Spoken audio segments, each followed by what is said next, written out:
o curación de la enfermedad, pero también existe la posibilidad de que esas drogas tengan efectos desagradables o negativos para el paciente. Al conjunto de estos efectos negativos, desagradables o perjudiciales en el paciente les denominamos efectos adversos de los fármacos o reacciones adversas a medicamentos. La frecuencia con que se producen estos efectos adversos es bastante grande y viene a constituir un problema cuando manejamos el tratamiento del paciente. No es que la frecuencia sea alta, sino que en algunas oportunidades estas reacciones adversas pueden ser sumamente graves, poner en riesgo la vida del paciente o incluso provocarle la muerte. Por eso, es muy conveniente que al momento que prescribimos un medicamento a un paciente, tengamos en cuenta la posibilidad de que este medicamento no le provoque daño. Y debemos poner entonces en una balanza la posibilidad de beneficio versus el riesgo que implica que el paciente reciba la medicación.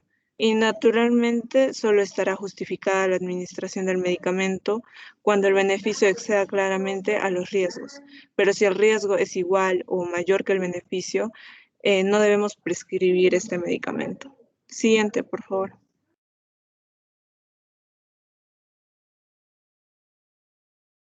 Bueno, las reacciones adversas se clasifican por tipos. Tenemos el tipo A, que vienen a ser aquellas que se observan con más frecuencia.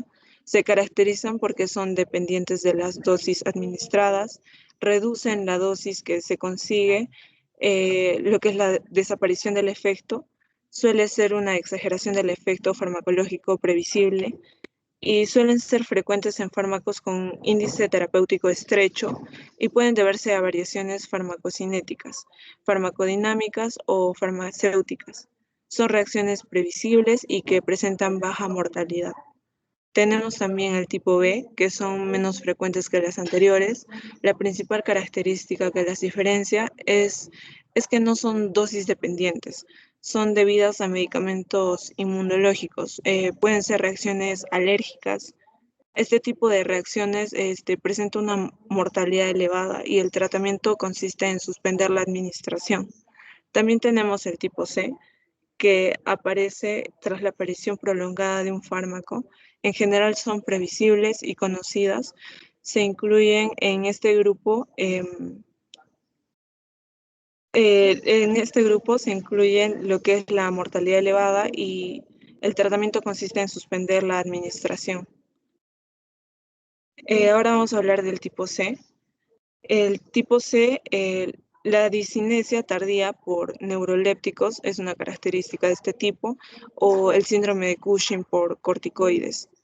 En el tipo D son poco frecuentes y va a aparecer un tiempo después de suprimir la administración del fármaco.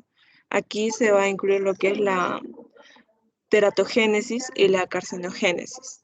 También tenemos el tipo E, que aparece tras la supresión muy brusca de un fármaco. Por ejemplo, tenemos aquí la insuficiencia suprarrenal tras la supresión de corticoides, la crisis comical tras la suspensión de antiepilépticos o la angina tras la suspensión de los beta bloqueantes.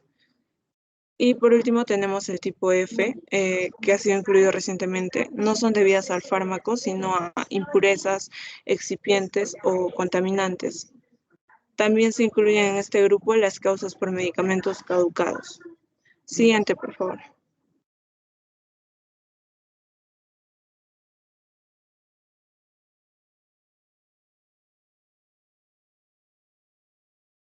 Bueno, existen muchísimas clases de efectos adversos o RAM, pero de acuerdo al mecanismo de acción, hoy veremos 5 subgrupos. Tenemos los efectos tóxicos, los efectos colaterales, los efectos fotoinducidos, los idiosincráticos y teratógenos por hipersensibilidad, por dependencia a las drogas y bueno, comencemos con los efectos tóxicos. Los efectos tóxicos por fármacos son importantes, ya que pueden ser graves e incluso mortales para algunos. Son aquellos que aparecen cuando al paciente le vamos a administrar dosis que están por encima de las dosis terapéuticas, o sea, damos un exceso. En realidad, cualquier sustancia química puede actuar como un tóxico, depende de la cantidad que nosotros le vayamos a administrar. Cuando los fármacos se usan a dosis recomendadas, no tienen por qué producir riesgo de intoxicación, siempre y cuando no se trate de pacientes que tengan algún problema de los comentados por el cual el fármaco se acumule en el organismo. Dentro de las causas tenemos la intención suicida, que es la primera causa de los efectos tóxicos, sobre todo en personas en edad juvenil, las mujeres de segunda década y varones en la tercera década. Una de las sustancias que es escogida preferentemente es algún tipo de medicamento para lograr el objetivo que es quitarse la vida. También tenemos causas accidentales. Hoy se tiene mucha precaución en tener los medicamentos guardados y que no estén al alcance, pero en otras épocas esto no era tan preciso y ocurría que los niños tenían al alcance medicamentos y a veces como son de colores atractivos por el niño, los consumía pensando que eran caramelos o alguna golosina. Hoy en día existen intoxicaciones accidentales, pero son las menores. También tenemos la posibilidad de intento criminal, el error en la prescripción, que está relacionada con el acto médico. El médico prescribe dosis excesivas de medicamento y puede que el médico no conozca bien la dosificación y administre cantidades excesivas. También tenemos el error en la administración del medicamento, en el cual el médico va a prescribir adecuadamente la medicación en la dosis correcta, pero la persona que va a tomar la droga o una persona encargada de administrarlo lo va a hacer erróneamente. Y en forma involuntaria va a hacer que el paciente se administre una dosis muy alta. Siguiente, por favor.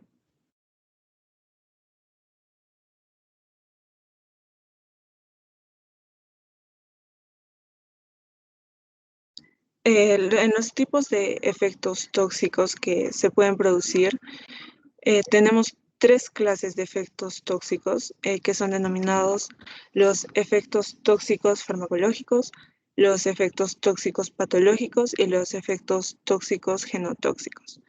En los efectos tóxicos farmacológicos va a implicar un cambio en la función de la célula por una dosis excesiva. Aquí no va a haber ningún daño estructural en la célula ni tampoco daño genético. En la gran mayoría de casos, si el paciente no fallece por la intoxicación, entonces estos efectos tóxicos van a ser completamente reversibles y no van a dejar ningún daño permanente. Por ejemplo, si nosotros damos una droga sedante en dosis excesivas, el paciente entra en coma, si no muere porque logramos darle un tratamiento. Cuando el paciente se recupera, generalmente se va a recuperar sin haber sufrido ningún daño permanente, ya que no hubo ni daño histológico ni daño genético. En los efectos patológicos hay daño funcional y estructural de la célula. Este daño celular va a implicar que la célula sea lesionado y esto es observable desde el punto de vista anatomopatológico. Estos efectos tóxicos patológicos pueden ser en algunos casos reversibles y en algunos casos irreversibles. Más que de la droga, depende de cuál estructura ha sido dañada. Si se dañan estructuras nerviosas, las lesiones pueden ser permanentes. Si se dañan otras estructuras que son particularmente epiteliales, hay la posibilidad de una regeneración de manera que el daño va a ser solamente temporal. Los mismos antibióticos aminoglucósidos que podrían producir lesión en el oído y en el riñón, por ejemplo, lesiones que el aminoglócido produce en el octavo par craneal, es una lesión irreversible porque se ha dañado una neurona y la neurona no va a tener esa capacidad de reparación. También tenemos los efectos genotóxicos que van a implicar lesión a los genes, estructura de la herencia, sino que la misma persona, el daño genético que puede o no corregirse a la larga puede originar otras enfermedades. Imaginemos que se produce un daño genético y si el organismo tiene mecanismo de reparación, los va a reparar y probablemente no va a ocurrir nada en el futuro. Pero si la reparación no ha sido correcta o ha sido incompleta, ese paciente con un daño genético 8, 10 o 15 años después del daño puede tener, por ejemplo, una neoplasia maligna. Y vemos que, como dice, este efecto sería tóxico e irreversible y además sería a largo plazo. Siguiente, por favor.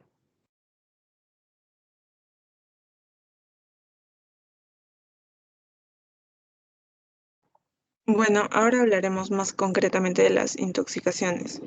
Una intoxicación viene a ser el conjunto de efectos tóxicos producidos por una droga y u por otra sustancia química.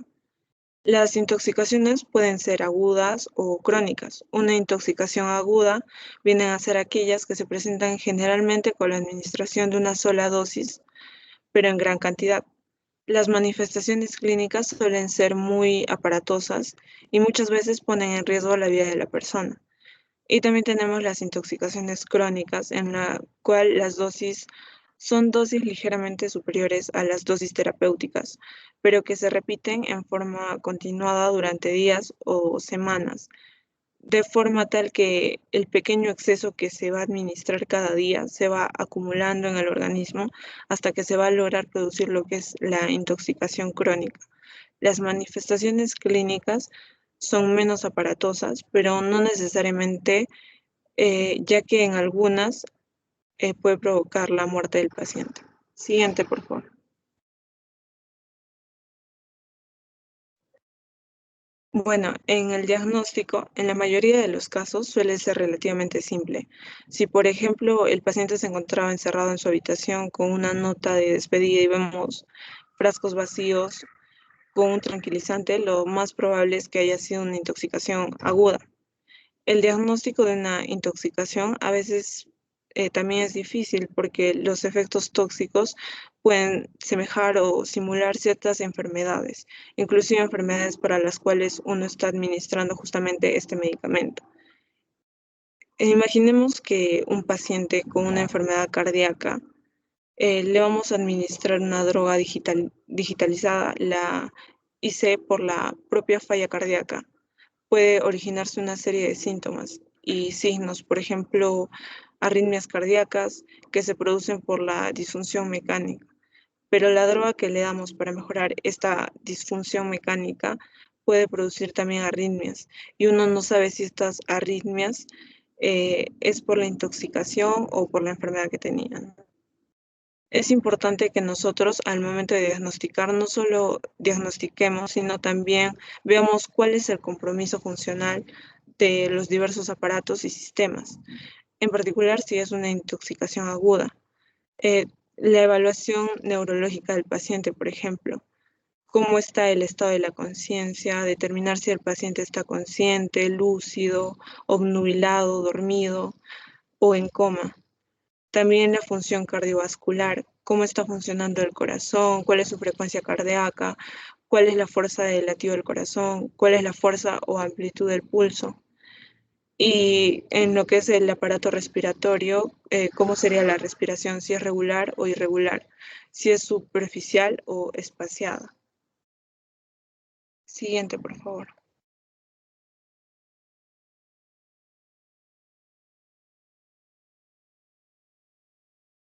Bueno, en las medidas terapéuticas, el tratamiento de la intoxicación va a tener tres pilares fundamentales que son inespecíficos y no están necesariamente relacionados de manera estricta a los síntomas que trae el paciente. Aquí tenemos la terapia de socorro o soporte que se debe administrar a todo el paciente con intoxicación aguda, sea por cualquier droga. Esta terapia va a implicar establecer cuál es el grado de compromiso de las funciones vitales, también establecer otras funciones orgánicas como la función hepática, función renal, equilibrio de electrolitos, equilibrio ácido-base. Después de establecer estos aspectos, lo que debemos de aplicar es terapia de soporte para mantener la vida. Si la presión arterial está disminuida, debemos dar líquidos y luego drogas vasopresoras que traten de elevar la presión arterial. Si la respiración está comprometida, debemos dar respiración apoyada con un ventilador manual. Y si esto no es suficiente, habrá que ponerle un tubo endotraqueal. Si lo que falla es el corazón, digamos tendencia al paro cardíaco o eventualmente se produjo el paro cardíaco, tendremos que darle la reanimación cardiopulmonar que va a implicar las compresiones torácicas y la respiración para tratar de reactivar la función cardíaca. Y esto va a implicar seguramente el uso del desfibrilador si es que se detecta que hay una fibrilación ventricular.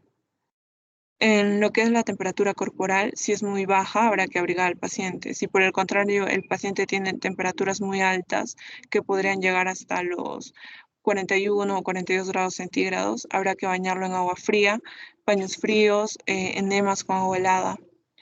Otra terapia también sería tratar de reducir el interior de la absorción del tóxico.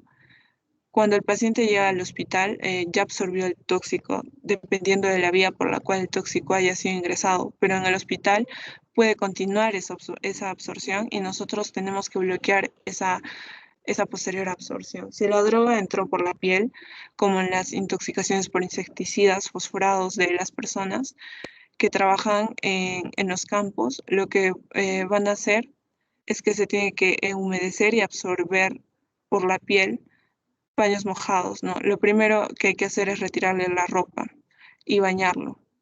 Si la droga ingresó por la vía oral y ya está en el estómago y no estamos en el hospital donde no hay posibilidad de hacerle un lavado gástrico, habrá que por lo menos hacerle o inducirlo al vómito para que la droga que todavía está en el estómago pueda ser expulsada. Pero si estamos en el hospital, lo que vamos a hacer es un lavado gástrico que va a implicar la introducción por la boca de una sonda bastante gruesa que llega hasta el estómago y a través de esta se va a introducir volúmenes de agua. Este es el mejor lavado. Más o menos se le va a introducir volúmenes de agua de temperatura parecida a la temperatura corporal. En cada oportunidad hay que ponerle unos 300 mililitros de agua con unas jeringas que tienen como bombillas especiales. Se deja el agua medio minuto y luego se va a retirar con la misma bombilla todo lo que hay en el estómago. El agua con restos de medicamentos van a salir y así se va haciendo lavado 6, 7, 8 veces de introducción del líquido y retiro, hasta que finalmente ya regresa el agua exactamente como ingresó y ya no hay necesidad de continuar el lavado gástrico. Si el tóxico ya está en el intestino, no va a poder ser retirado en el lavado gástrico. Lo que nos quedaría para que se absorba menos es acelerar el tránsito intestinal para que salga lo más rápidamente posible con las heces. Habría que darle para esto un purgante salino, como sulfato de sodio, 30 gramos. También se puede dar ciertas sustancias que capturen las moléculas del tóxico en la luz intestinal, impidiendo la absorción. Una de estas sustancias es el carbón activado, que se administra de 15 a 30 gramos de carbón activado disuelto en agua cada 3 o 4 horas. El carbón tiene una molécula grande. Cuando se glute no se va a absorber a nivel intestinal, pero a esta molécula grande se le puede adherir las moléculas de la droga tóxica, por ejemplo, en la intoxicación con la droga de estricnina, al igual que en la intoxicación con el fenobarbitol. Al final, el carbón se elimina con las heces, llevándolo una gran cantidad de droga que se ha adherido a sus paredes. Otra terapia sería acelerar la eliminación del tóxico. El proceso de eliminación de drogas tiene dos mecanismos, la biotransformación y la excreción. Se va a acelerar el metabolismo, que resulta demasiado lento para nuestros intereses. Pero si podemos acelerar la excreción, por ejemplo, modificando el pH de la orina, eh, si fuera una intoxicación con el fenobarbital, considerando que este es un ácido débil, se filtrará en el glomérulo. Si el pH de la orina es alcalino, la droga se va a ionizar profundamente y ya no se va a reabsorber. Y finalmente va a salir por la orina. Y bueno, para finalizar, les quería hablar un poco de los antídotos. Hay pocas para las intoxicaciones, pero los antídotos antagonistas de los venenos o tóxicos suelen ser específicos. Por ejemplo, en una intoxicación por opioides como morfina, el antídoto viene a ser la naloxona. Una intoxicación por heparina, el antídoto va a ser la protamina. Una intoxicación por cianuro, el antídoto vendría a ser nitrito de sodio. Siguiente, por favor.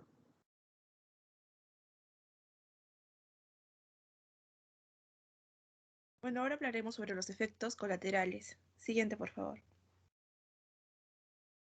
Bueno, un efecto colateral es cualquier efecto no intencionado de un producto farmacéutico que se va a producir a dosis normales utilizadas en el hombre y está relacionado con las propiedades farmacológicas de los medicamentos. Es decir, también los vamos a denominar efectos no terapéuticos y suelen aparecer después de la aplicación de dosis terapéuticas. y en situaciones determinadas. Son indeseables, se podría decir. Un ejemplo, tenemos la diarrea, que es un efecto colateral de muchos antibióticos orales, como sabemos, y se sabe que también estos antibióticos no solamente van a destruir las bacterias que van a infectar los tejidos, sino también van a destruir las que habitan en la luz intestinal.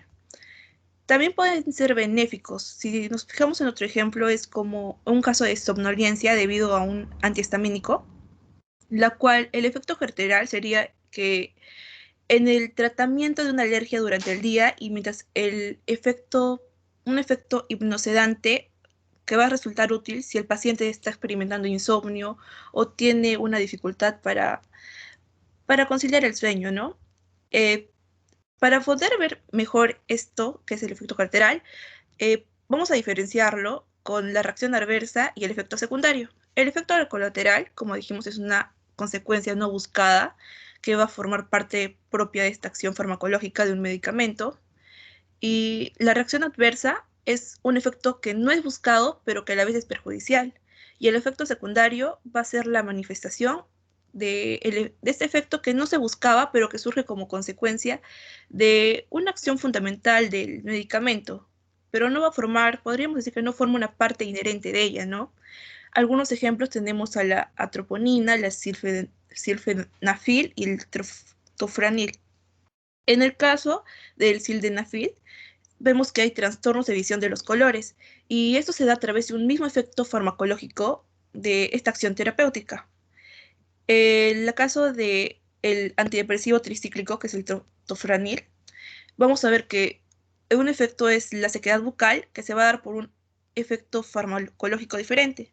Y ahora, en la atroponina, bueno, la troponina produce muchos efectos colaterales porque se dan para calmar cólicos intestinales, pero al final dan un efecto colateral de midriasis, taquicardia. También podemos ver que hay dificultad para miccionar, una visión borrosa, sequedad intensa en la boca, entre otros. Siguiente, por favor. Efectos. Efectos genéticos. Siguiente, por favor. Ya, las reacciones idiosincrásicas son respuestas que son causadas por diferencias genéticas en el metabolismo del fármaco o también por mecanismos inmunológicos. No se observa con frecuencia en la mayoría de los pacientes y un ejemplo es que si un paciente con deficiencia de la enzima glucosa 6-fosfato deshidrogenasa toma nitrofurantoína, este va a tener hemólisis. Siguiente, por favor.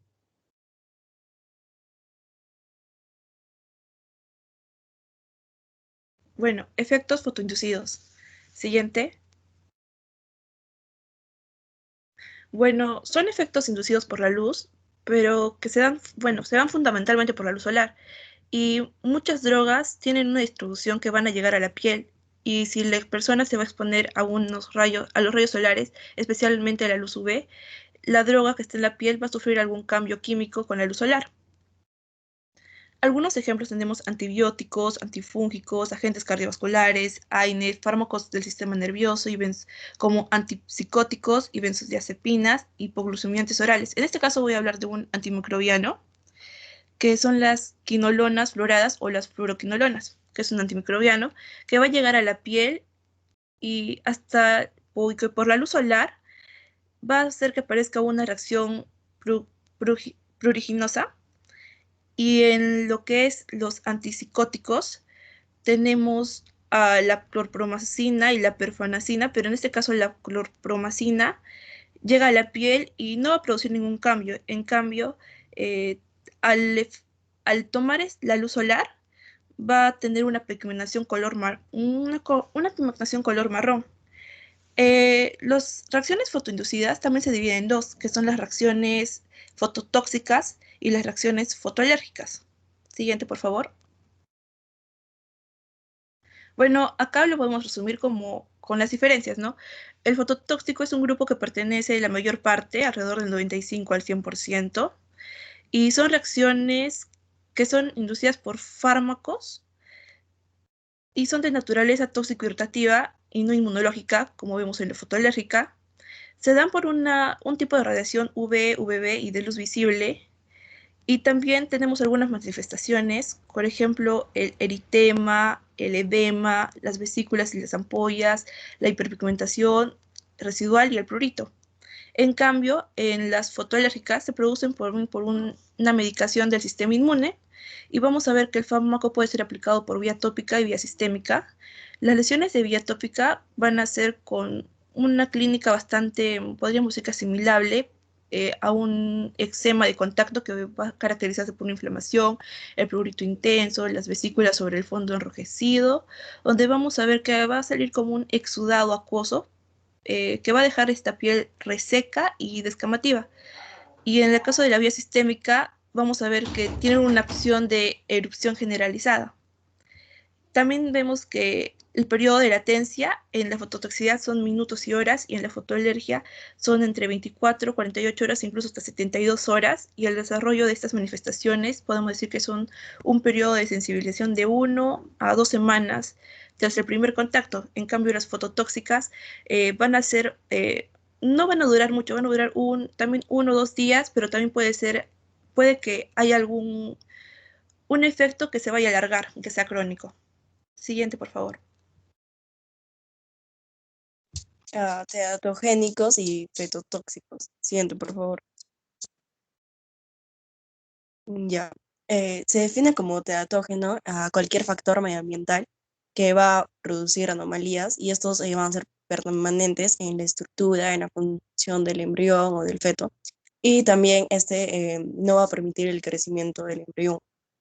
Estos factores pueden ser medicamentos, drogas, sustancias químicas, y también depende de las condiciones o infecciones o alguna enfermedad que tenga la madre. Si a una mujer embarazada se le aplica corticoides en el primer trimestre, puede causar labio leporino o paladar hendido, aminoglucósidos. Y si es que la mujer embarazada toma aminoglucósidos como la amicacina o gentamicina, el feto puede nacer sordo. Otro ejemplo es la talidomina, que se comercializó desde 1957 a 1963. Se dejó de comercializar porque causaba miles de casos de malformaciones congénitas y se usaba como calmante de las náuseas. Siguiente, por favor. Fármacos con efectos fetotóxicos. Aquí vamos a hablar sobre dos fármacos. Eh, el primero que vamos a hablar es el fármaco antiinflamatorio no esteroides, y el segundo, los que inhiben el sistema renina-angiotensina. Entonces, el primero, que es el AINE, hay efectos adversos si es que se aplica. Entonces, en el tercer trimestre va a haber un cierre prematuro del ductus arterioso, hipertensión pulmonar permanente y disfunción renal. En el primer y segundo trimestre aumenta el riesgo del aborto espontáneo. También se va a presentar casos de malformaciones cardíacas y gastroquisis. En este caso, no se recomienda su uso para nada. Y el siguiente que vamos a hablar, que son los que inhiben el sistema renina-angiotensina, que es ya, el IEK, que es el inhibidor de la enzima convertida de la angiotensina, y el otro, que son los antagonistas de los receptores de la angiotensina 2. Segundo y tercer trimestre, descenso de la función renal, oligoindramios, retraso en la osificación del cráneo.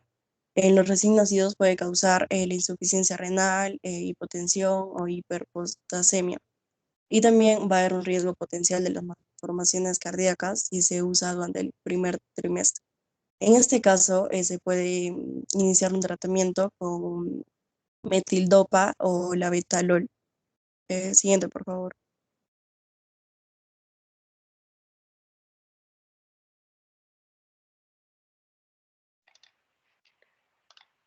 Bien, siguiendo con la hipersensibilidad. Para empezar, ¿qué es la hipersensibilidad? Bueno, es un tipo de reacción adversa que no es previsible y puede desencadenar o no una respuesta inmunitaria.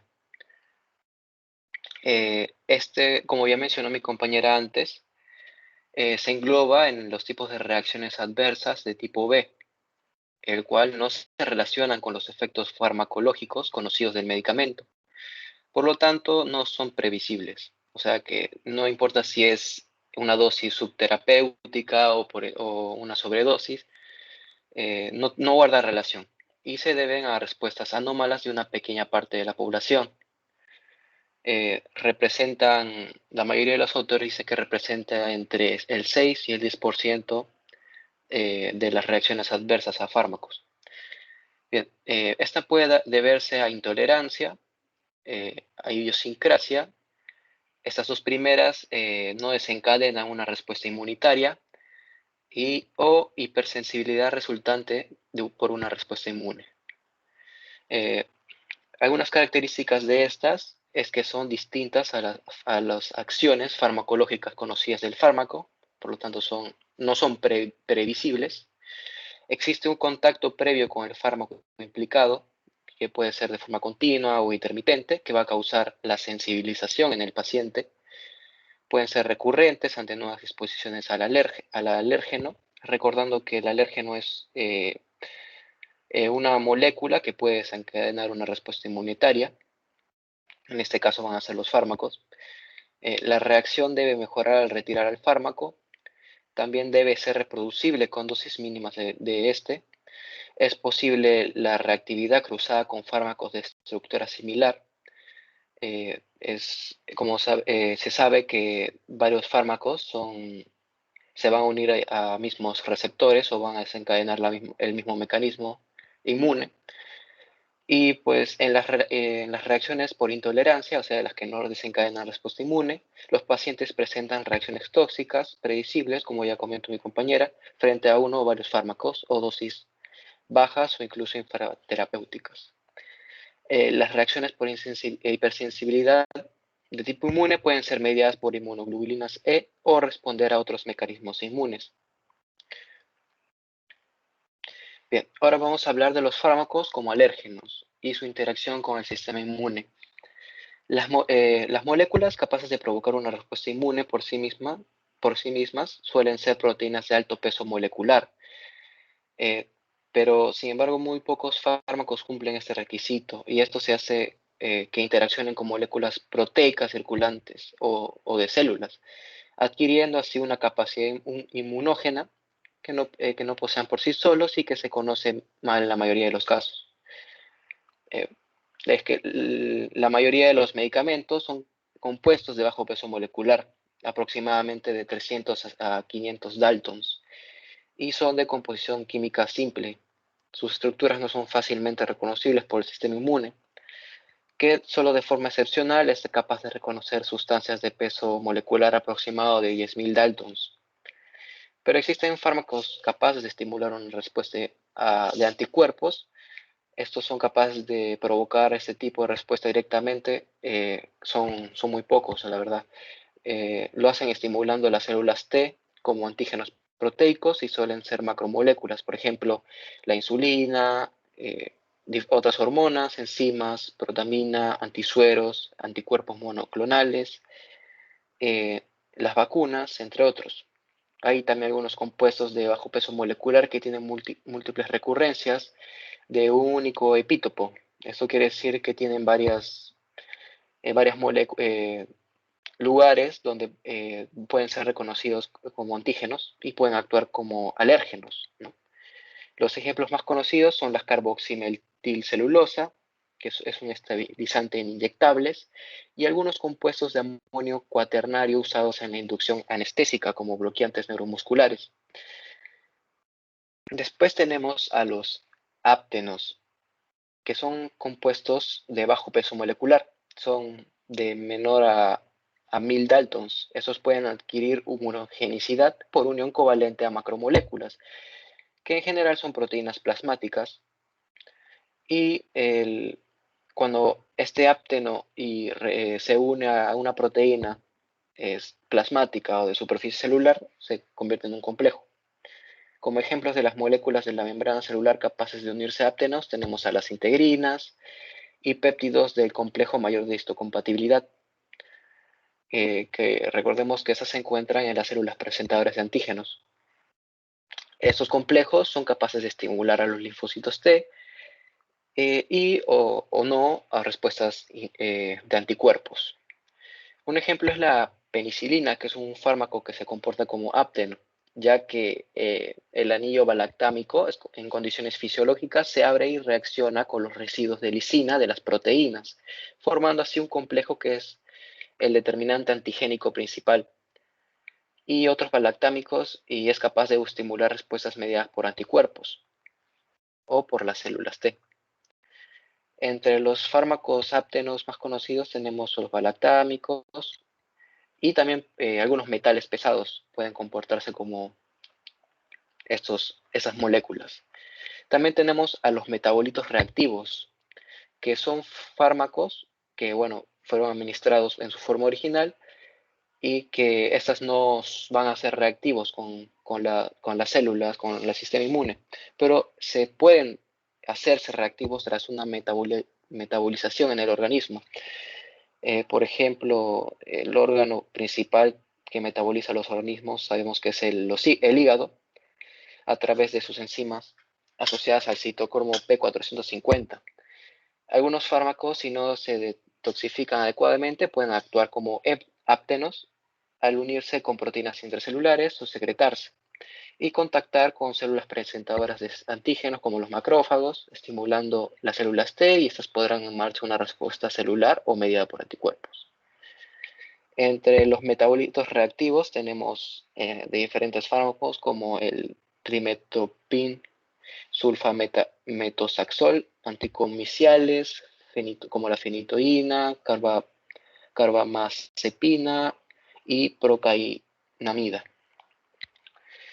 Algo importante que el término, o bueno, la frase alergia a múltiples medicamentos debe aplicarse a personas que han experimentado reacciones inmunológicas bien documentadas frente a 2 o más fármacos no relacionados químicamente, y parece relacionarse con un aumento de la capacidad de respuesta de sus células T frente a sustancias farmacéuticas. La interacción farmacológica de los fármacos con receptores inmunes. Esto surge de la observación de algunos fármacos en su estado original y sin procesos metabólicos. Pueden estimular a las células T, incluso sin ser capaces de unirse covalentemente a macromoléculas. El medicamento o parte de él puede interactuar directamente con un receptor TCR, un receptor de los linfocitos T, o con moléculas HLA, que son los antígenos leucocitarios humanos, recordando que son proteínas que ayudan al sistema inmunitario a la reacción de reconocimiento de antígenos. Cuando el fármaco se va a unir a un receptor TCR, cuando un fármaco reacciona con estos receptores ante una segunda interacción con un TCR y las moléculas del complejo mayor histocompatibilidad de las células presentadoras de antígenos, dará lugar a proliferación celular, producción de citocinas y citotoxicidad por las células estimuladas. Cuando se unen a una molécula HLA determinado, esto explica la fuerte asociación por algunos alelos de HLA de algunas reacciones de hipersensibilidad a fármacos. Las células T son tolerantes solo a los péptidos del complejo de mayor histocompatibilidad a los que estaban expuestos durante el desarrollo en el timo.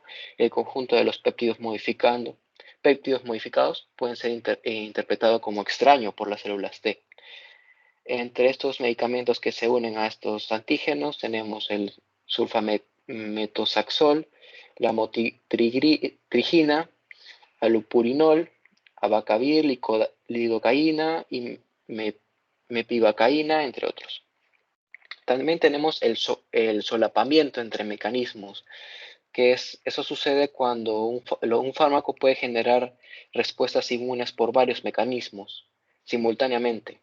Puede estimular respuestas de interacción farmacológica y actuar como áptenos tras su metabolismo. Bien, ahora vamos a la clasificación de las reacciones alérgicas a los fármacos. Primero se clasifica cronológicamente, teniendo en cuenta la aparición de los síntomas en relación con la exposición al fármaco, el cual nos indica qué tipo de medicamentos podrían estar implicados en estas reacciones.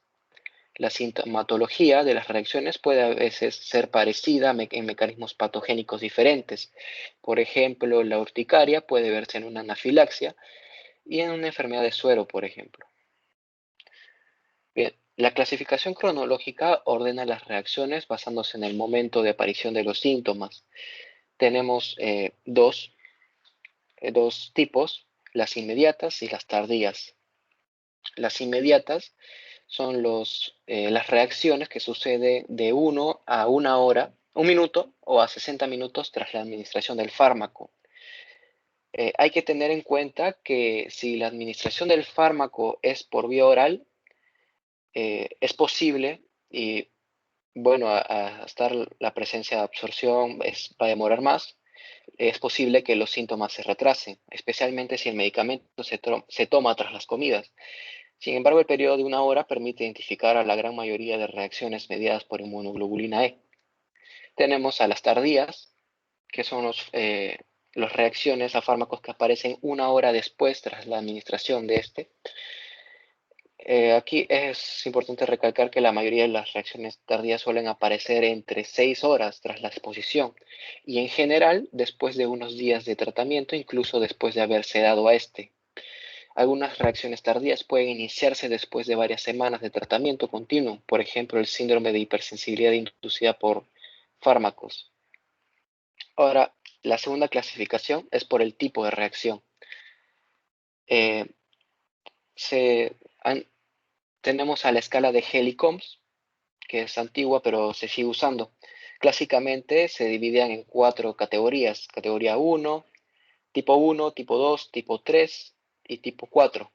Pero esto se originó antes de conocer los diferentes tipos de células T, de modo que posteriormente las reacciones de tipo 4 se subdividieron en subtipo 4A, 4B, C y D. Los fármacos que causan con más frecuencia reacciones de los tipos, los fármacos causan con más frecuencia reacciones de los tipos 1 y 4. La mayoría de ellos causan solo un tipo de reacción, pero algunos, como la penicilina, que es una excepción, puede causar reacciones de todos los tipos.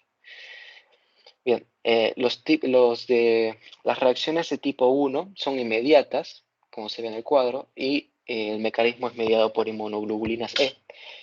El tipo 2 son retardadas, un mecanismo mediado en general por inmunoglobulina G, que empieza mediante la lisis celular.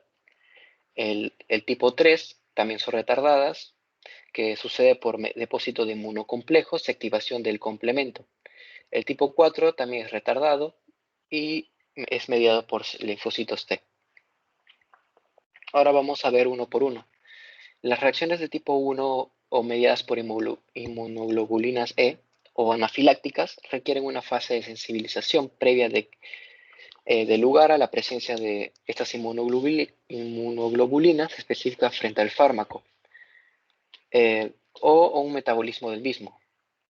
Esta fase es asintomática, pero una vez que se une a la inmunoglobulina E específica, cuando el individuo se expone al fármaco, este se une a las proteínas transportadoras, convirtiéndose en un complejo apte-no-portador.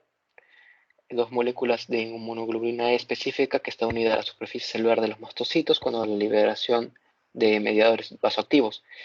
Estos mediadores ponen en marcha manifestaciones clínicas, siendo las más comunes el prurito, la urticaria y el angioedema, que pueden presentarse simultáneamente. La cronología se presenta rápidamente tras la exposición del fármaco, influyendo la vía de administración, su cronología. Por ejemplo, por vía endovenosa, las manifestaciones se pueden presentar en segundos, en minutos, generalmente aproximadamente de 3 a 30 minutos. Y en cambio, por vía oral, desde pocos minutos en ayunas hasta 60 minutos si se toma el fármaco después de comer. Ahora vamos con las reacciones de tipo 2, relacionadas con lisis celular mediada por anticuerpos y citotóxicos. Mediada por anticuerpos citotóxicos. Estas reacciones requieren la presencia previa de inmunoglobulina G y rara vez de inmunoglobulina M. Son poco frecuentes estas reacciones y se ven en individuos tratados con dosis elevadas, de forma prolongada o recurrente. Surgen cuando el fármaco se une a proteínas de superficie celular y actúa como antígeno, dando lugar a la síntesis de anticuerpos que quedarán unidos a la membrana celular. El consumo de complemento es variable en este tipo de reacciones. Manifestaciones clínicas y cronológicas de estas reacciones tenemos habitualmente se dan en una anemia hemolítica, neutropenia o trombopenia, y las manifestaciones clínicas corresponden a las de estas entidades. De modo que el diagnóstico no es fácil y en ocasiones se lleva a cabo en una nueva exposición al fármaco y en la que la recurrencia de los síntomas suele ser precoz, aún con dosis bajas. La aparición es más frecuente entre los 5 y 8 días tras la exposición, pero el periodo de latencia puede prolongarse hasta meses. Los fármacos implicados en esta reacción están la quinidina, la quinina, heparina, propiluracilo, etc. Tenemos ahora las reacciones de tipo 3. Estas son mediadas por inmunocomplejos. Son poco comunes, en las que el medicamento actúa como un antígeno soluble y se une a anticuerpos específicos de tipo inmunoglobulina G, formando inmunocomplejos que precipitan en diferentes tejidos. Estos inmunocomplejos se van a unir a receptores Fc presentes en las IgG o a los receptores de las células inflamatorias.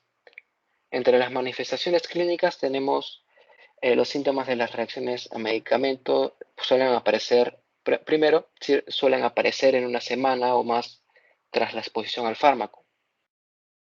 Entre los diferentes síntomas tenemos la enfermedad del suero, que se acompaña con fiebre, exantema urticarial o purpúrico, artralgias y también, pero no muy frecuente, acompañado con glomerulonefritis aguda y con frecuencia adenomegalias. También tenemos la vasculitis y la fiebre medicamentosa.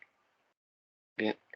Entre los fármacos causales incluyen la acitioprina, sulfasalazina, minociclina, entre otros. Ahora tenemos las reacciones de tipo 4, que son mediadas por células, linfocitos T, activados y pueden incluir distintos tipos de células, como los presentadores de antígenos. Estas clínicamente se presentan manifestaciones cutáneas, ya que la piel es un depósito de células T y muchas de estas células son células efectoras de memoria que reaccionan si los antígenos penetran a la barrera cutánea o se difunden por la piel desde el torrente sanguíneo. Estas reacciones requieren tiempo, desde horas hasta días tras la exposición, para que se desarrolle la activación y la expansión de los linfocitos T. Estas células son capaces de generar diferentes tipos de respuesta inflamatoria de dependencia de citocinas producidas y de las otras células implicadas a la reacción. Entre las reacciones ahora con las de tipo 4A son medidas por linfocitos T1 con secreción de gamma interferón, factor de necrosis tumoral e interleucinas 18 y activación de macrófagos. Tenemos la dermatitis de contacto. Ahora las reacciones de tipo 4B estas van a ser secundarias a una respuesta de linfocitos T2 con secreción de interleucina 4, 5 y 13, que desencadenan la síntesis de inmunoglobulina E y inmunoglobulina G4. Estas reacciones pueden estar también implicadas en la fase tardía de inflamación alérgica. Tenemos entre los cuadros clínicos, tenemos exantemas morbiliformes, tenemos el síndrome de la hipersensibilidad inducido por fármacos, o en inglés, que su sigla dice DRESS, que en español significa erupción por medicamentos con eosinofilia y síntomas sistémicos. Y por último, tenemos las reacciones de tipo 4C. Estas implican células T efectoras citotóxicas capaces de migrar al tejido inflamado y matar o inducir apoptosis de las células tisulares, como los hepatocitos o queratinocitos. Tenemos el síndrome de Stevens-Johnson, donde sucede necrosis epidérmica tóxica. Tenemos las reacciones específicas, órgano-específicas. Ocasionalmente las respuestas de las células T de tipo 4C pueden afectar órganos aislados sin afección cutánea, como la nefritis intersticial aislada, la hepatitis inducida por fármacos o neumonitis, y los diagnósticos etiológicos en estos casos es difícil. Tenemos las reacciones de tipo 4D. Estas van a dar lugar a una inflamación neutrofílica estéril mediada por células T. Tenemos la pustulosis exantemática generalizada aguda, que es un ejemplo de este tipo de reacción cutánea que también se ha descrito en la enfermedad de Behçet y en la psoriasis pustulosa.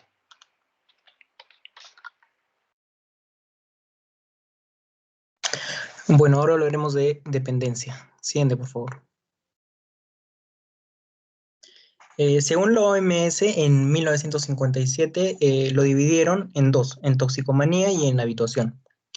Para empezar, definieron toxicomanía como un estado de intoxicación periódica o crónica producida por el consumo repetido de una droga.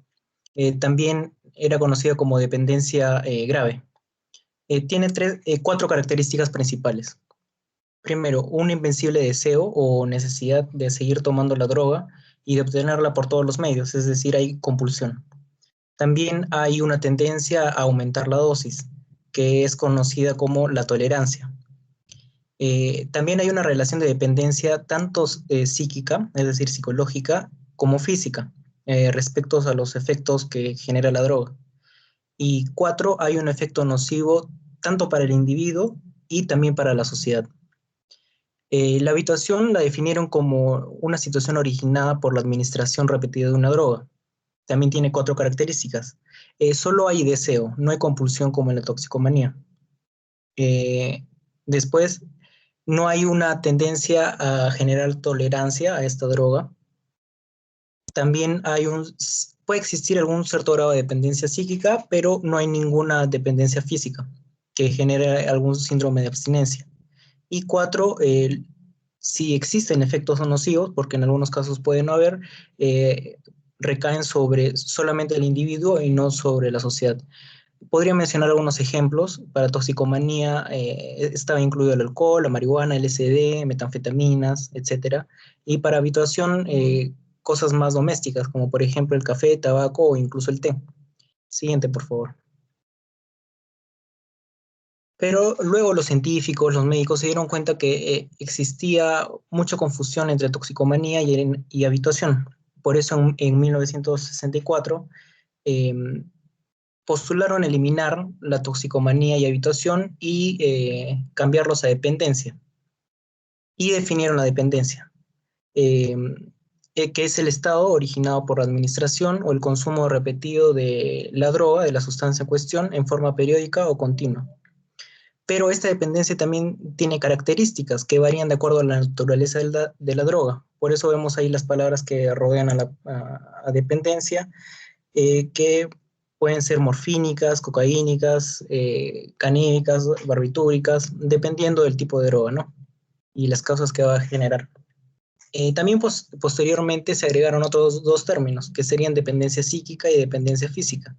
La dependencia psíquica sería una condición por la que una droga produce una sensación de satisfacción y una pulsión psíquica que motiva al sujeto a repetir este consumo. Y la dependencia física ya sería un estado adaptativo caracterizado por la aparición de distintos trastornos físicos y el síndrome de abstinencia al eliminar el consumo de la droga, que vamos a hablar más adelante de eso. Siguiente, por favor. Aquí vamos a observar las distintas causas de la dependencia.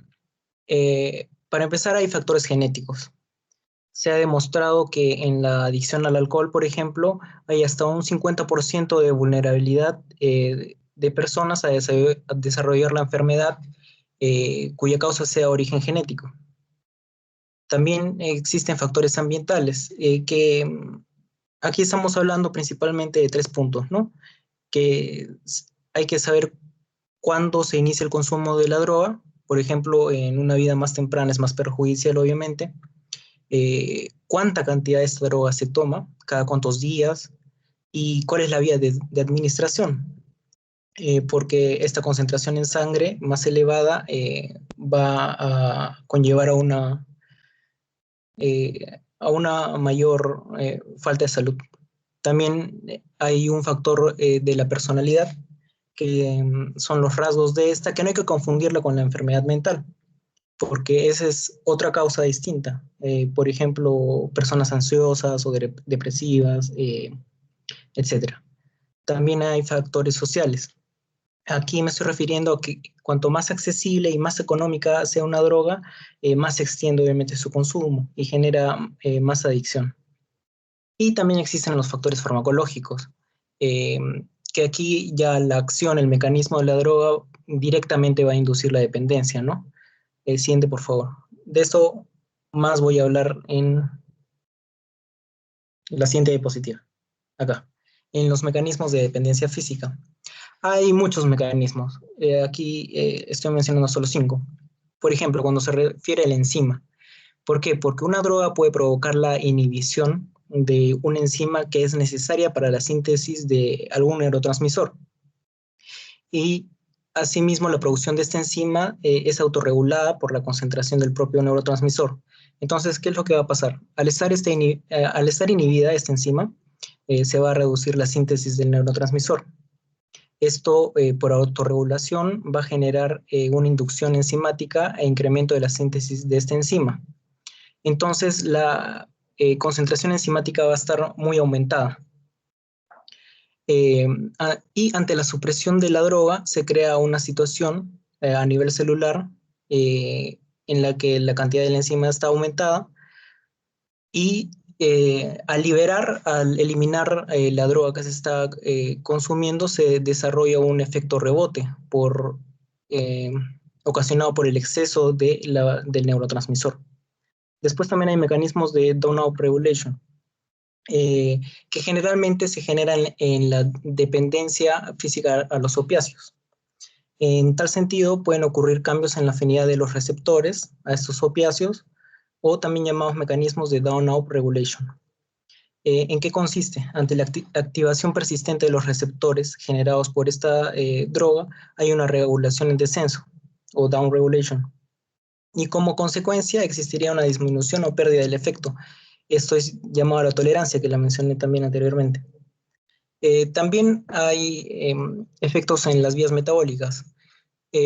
Por ejemplo, hay un bloqueo de la vía metabólica o de un neurotransmisor producido por esta droga. Entonces, esta vía principal va a quedar inhibida, pero el organismo, para intentar regularse, va a generar una vía alterna. Y cuando se vaya a suprimir el consumo de esta droga, va a ocasionar la liberación de la vía principal, de la primaria, pero también la vía secundaria va a quedar persistente. Y esto podría explicar la hipersensibilidad de rebote. Y también tiene que ver con neurotransmisores, ¿no? Por ejemplo, acá la encefalina, que es el precursor de la encefalina, que es un neurotransmisor opioide producido en el sistema nervioso central, que es un modulador del dolor, reproducción, temperatura corporal, etc. Y se ha demostrado una disminución de la síntesis de la proencefalina por la administración crónica de morfina, por ejemplo. Y también el neurotransmisor dopamina, que drogas adictivas estimulan la liberación de esta dopamina, preferentemente en el sistema dopaminérgico mesolímbico, y esta propiedad probablemente se relaciona con los efectos psicoestimulantes y de recompensa, que a su vez incitan a seguir consumiendo la sustancia. Siguiente, por favor. Bueno, acá estamos viendo el tratamiento, que consiste principalmente en 3 pilares, ¿no? El pilar 1 sería obviamente la supresión de la droga, ya sea de forma paulatina o brusca. El pilar 2 sería incluir una buena nutrición, y el pilar 3, un tratamiento psiquiátrico. También hay algunos puntos que serían buenos de mencionar, Por ejemplo, no hay un solo tratamiento que sea apropiado para todas las personas, puede ser versátil. El tratamiento debe estar obviamente disponible para todos en todo momento. Un tratamiento eficaz abarca las necesidades diversas de la persona, no solamente el problema de abuso de drogas, o sea, hay que ver cómo es su ambiente, etcétera. Para que el tratamiento también sea más eficaz, es esencial que el paciente lo continúe durante un periodo adecuado de tiempo. También para muchos pacientes hay medicamentos que constituyen un elemento importante. Por ejemplo, investigué que para opioides existe lo que es la metadona, la buprenorfina y la naltrexona, que ayudan a mitigar lo que es el corte del consumo de esos opioides. Para el tabaco también existen parches de nicotina, que son más conocidos, y para el alcohol existe lo que es la naltrexona, el acamprosato y disulfiram. Ya. Y eso sería todo, doctor. Gracias.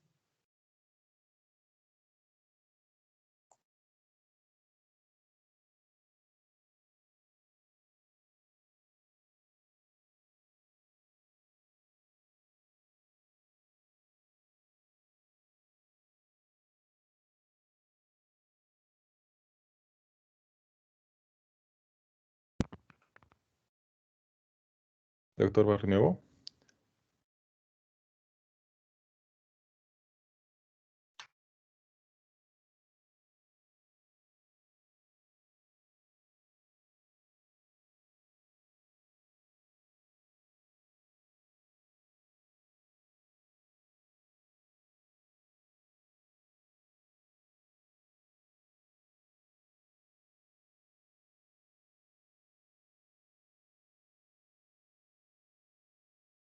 Bien, chicos, no podía hablarles, no sé qué pasaba.